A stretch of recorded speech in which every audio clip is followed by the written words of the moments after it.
নমস্কার, পিয়ালি সংসারে আপনাদের প্রত্যেককে স্বাগত। আজকে আমার রেসিপি চিকেন ললিপপ। আমি কিভাবে এই ললিপপ বানিয়েছি সেটাই আপনাদের আজকে দেখাচ্ছি।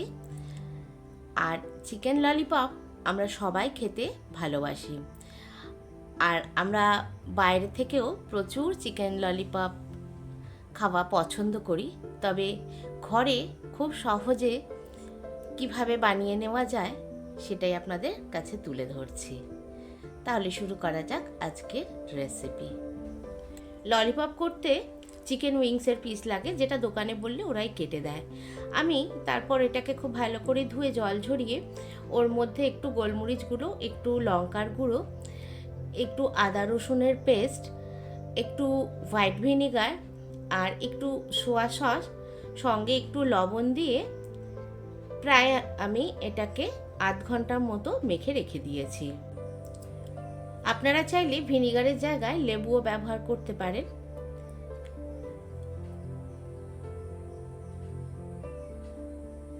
এরপর আধ ঘন্টা পর আমি ওর মধ্যে 2 চামচ কর্নফ্লাওয়ার, 2 চামচ ময়দা আর যদি প্রয়োজন হয় লবণ, যেহেতু আমার লবণটা আগে দেওয়াই ছিল তো আমার আর প্রয়োজন হয়নি, আর একটা ডিম দিয়ে খুব ভালোভাবে মেখে নিয়েছি।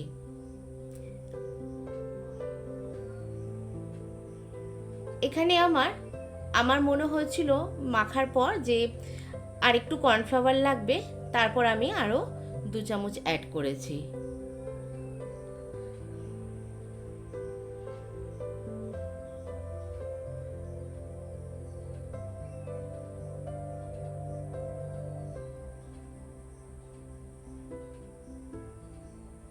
দেখুন আমি কর্নফ্লাওয়ার অ্যাড করলাম। এদিকে আমি একটা কড়াই বসিয়ে ওর মধ্যে আমি রিফাইন তেল দিয়ে দিয়েছি, আর এই ভাজাটা কিন্তু বেশ ডুবো তেলেই ভাজাটা হবে। তেলটা গরম হয়ে যাওয়ার পর আমি গ্যাসের আঁচটাকে কম করে তারপর আমি এক এক করে উইংসগুলো ছাড়ছি। তারপর মিডিয়াম আঁচে আমি দুদিকটা ভালো করে ভেজে নেব।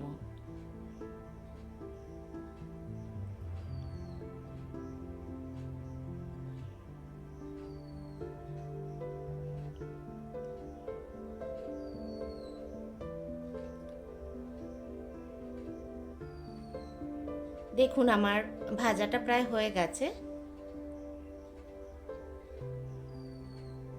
খুব কড়া করে কিন্তু ভাজার প্রয়োজন নেই, যেহেতু এটাকে আমি আবার সসে টস করব, তো খুব বেশি লাল করে ভাজার দরকার নেই।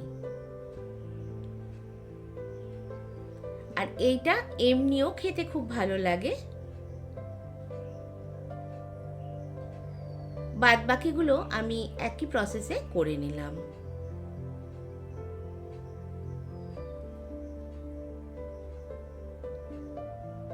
চিকেনের পিসগুলো আজকে ঠিকভাবে কেটে দেয়নি, কয়েকটা কাটাটা ঠিক আমার পছন্দ হয়নি।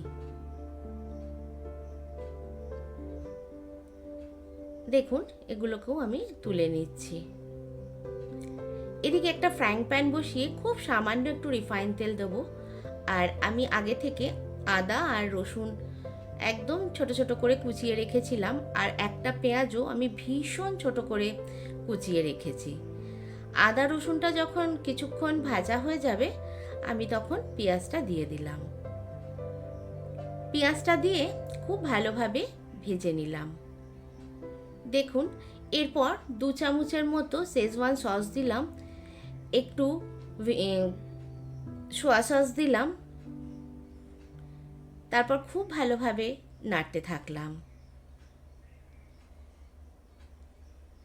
একটু টমেটো সস দিলাম, আর এখানে আমি মিষ্টির ব্যবহার করিনি, আপনারা চাইলে একটু চিনি দিতে পারেন। আমার এখানে সসটা যেহেতু খুব মিষ্টি ছিল ওই জন্য আর প্রয়োজন হয়নি, আর একটু ভিনিগারও দিয়েছি।